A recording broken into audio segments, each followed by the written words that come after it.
Utilities, they're boring. Grandma, buy the dividend. Thomas Fanning with his Southern and Company and affiliated with his beloved Georgia Tech, the REC as well. Can you get engineers? Is there an employment shortage of smart people to run utilities? No. In fact, in our region of the United States, we tend to be an employer of choice. So we have lots of demand for the jobs at Southern. Yeah, maybe the stock plan. Look at this chart, folks. I was not aware of this. Full disclosure, I missed this. Utilities are boring. 13.9% dividend reinvested. That's from the Bloomberg per year. And you said 30 years. It's an even bigger number. Yeah, 15. How much of that was a population boom in your Sun Belt? You know what? I mean, at the end of the day, our business is driven by organic growth. And so it's a population boom. It's a part of the United States that supports business and has had constructive regulation for a long time. What you have short, your general counsel said always answer short questions, right? Yeah. He said short questions. You can go longer here. Okay, so you built the Sun Belt up, you built the population up. What's the now what 10 years out? Can you get the same organic revenue growth? Oh, sure. Here's the issue right now. Southern Company is the only company in our industry committing $20 billion to what I'm calling a 21st century energy portfolio. That is, as we say, all the arrows in the quiver: nuclear, coal, gas, renewables, and energy efficiency. Okay, you're one of the few people that's really talk about arrows in the quiver. You were an action CFO. You did the engineering side. You actually ran operations for the whole shop. Right. I would suggest in a compartmentalized CEO world, you've seen a lot of the different things. What do most utilities get wrong? What in the managements now, what's the thing, the skill set they need every day for the next 10 years, next 20 years? Southern Company is renowned for our bench and our development. I've had 15 jobs in my 30 years. I've had 8 different business units. So a lot of utilities don't have the breadth of experience that you're able to get at Southern Company.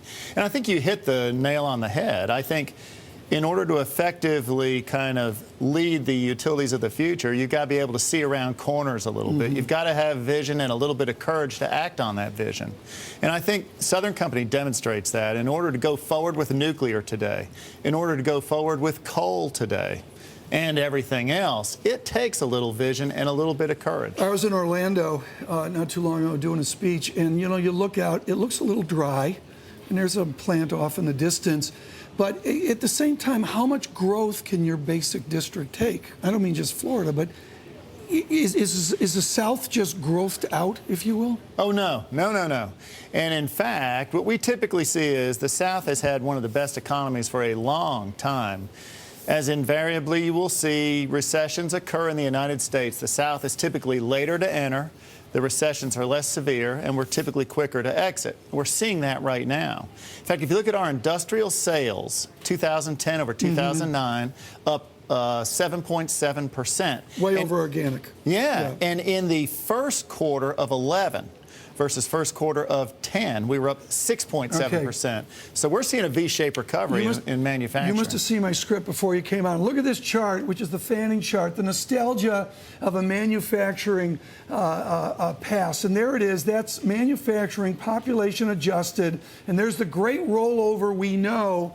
How do you link in to spur that industrial, whether it's an auto plant or whatever, how do you spur those manufacturing jobs? So, you know, Tom, I gave a speech at the United States Chamber of Commerce recently where I talked about the linkage between a sensible national energy policy and the creation of jobs in a manufacturing economy. What we've got to do is keep as a primary policy focus, reliability high, and prices low. And that's one of the challenges we're facing today when you see all of the regulatory challenges in front of us. Well, I want to get one last question here, and this is absolutely critical. Do you believe in a manufacturing multiplier? Everybody says service sector, service sector. I don't know if Disney World's service sector or manufacturing, but for Southern Company, is it really about those manufacturing jobs being more productive for America, or do you really not care what the quality of the job is? Oh, we absolutely care. And in fact, I'll just give you our own example. So this nuclear plant we're building at Plant Vogtle 3 and 4, at its peak we'll have 3,500 people on site employed. But the multiplier effect of that job is about 35,000 people. Yeah. And I can show you 10 economic development projects right now in the Southeast that are 1,000 jobs or more. And so we're starting to see that recovery. Good. Too short. Thank you so much. Tom Fanning with Southern & Company.